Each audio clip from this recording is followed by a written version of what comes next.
Is your microwave dirty or filled with food residue? Cleaning it is simple and easy. First things first, for your safety, using any kind of water or chemicals with a microwave, you'll want to unplug it at the wall. Next, let's talk about the right cleaner or cleaning solution to use. You can use a simple mixture of water and soap, water and vinegar, or just warm water with a rag. Using strong antibacterial sprays or chemical wipes could leave a residue on your food, which you don't want.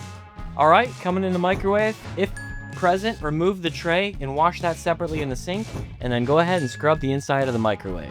While scrubbing, keep excessive liquid away from the back of the microwave so you don't damage the electrical components.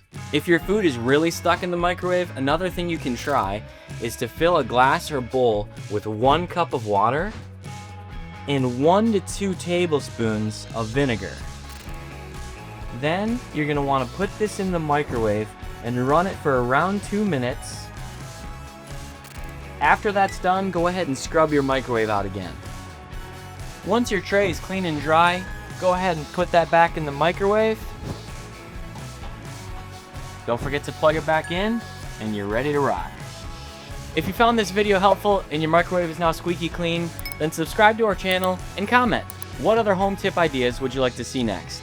And if you want to watch another home tip, check this out here. This has been Home Tips with Custom Built Design and Remodeling.